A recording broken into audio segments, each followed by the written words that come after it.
नमस्कार, मी विकी डोकर.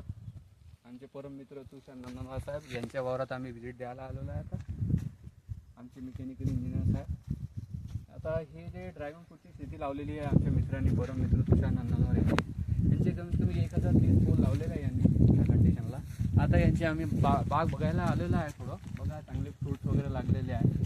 त्यामध्ये फ्लावर्स वगैरे बघा, एका झाडाला कमीत कमी 100 फ्रुटिंग वगैरे आलेले आहे. यामध्ये चांगल्या प्रकारचे दिसत आहे. हे बघा, फ्रूट्स एकदम कोमल आणि नाजूक असं फळ आलेलं आहे. कमळाचं फूल कसं असते त्या प्रकारचं इथं फूल आलेलं आहे. आणि आमच्यासोबत आणि खूप यामध्ये कसं आहे, अवघड असे कष्ट आहे. म्हणजे साधारण म्हणजे कसं आहे, म्हणजे शेतीतले म्हणजे कसं त्याला बघा, हे याच्या कष्टाचा फळ कमीत कमी हे याला आता जवळपास ह्या रोपाला उंच व्हायला याला कमीत कमी 1 वर्ष लागलेलं आहे. या फ्रुटिंग म्हणजे ह्या झाडाला असं म्हणजे फळामध्ये रूपांतर करायला कमीत कमी.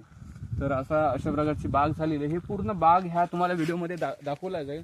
आमचे व्हिडिओग्राफर आहे मिस्टर अक्षय खोंडे साहेब, इंजिनियर साहेब आहेत. ते सुद्धा पुण्यावरून आज व्हिजिट द्यायला आहे तुषार नंदनवार वावरात.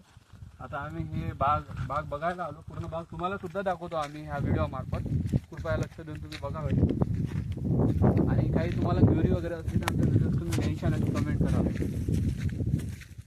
आता ह्या झाडाला जवळपास 1 वर्ष म्हणजे 362 दिवस झालेले आहे. आता 366 दिवस जेव्हा लागते त्या दिवशी त्याचं फ्लावरिंगमध्ये हे रूपांतर होते. बघा, हे एक्झाम्पल फ्लावरिंग हे इकडे हे जसं आता फ्लावरिंग झालेलं आहे पूर्ण. हे आता आज ह्या संध्याकाळच्या वेळेला रात्रीला हे त्याच्यामध्ये कमळचं फूल कसं असते त्यामध्ये रूपांतर म्हणजे असं हे फुलून जाणार. फुलल्यानंतर हे आता फ्रूट झालेलं आहे. पण जेव्हा फुलते एकच टाईम फुलते फक्त रात्री संध्याकाळच्या वेळेला. संध्याकाळी फुलून आणि सकाळी आपल्या पोझिशनवर येऊन पूर्ण फ्रूटमध्ये रूपांतर होते. चला इकडे आता कंटिन्यू ठेवा व्हिडिओ आणि इकडे समोर भेटू. असे फार अवघड असे कठीण परिश्रम केल्यानंतर तुषार नंदनवार साहेबांना एवढं मोठं अस्तित्व घडवलेलं आहे.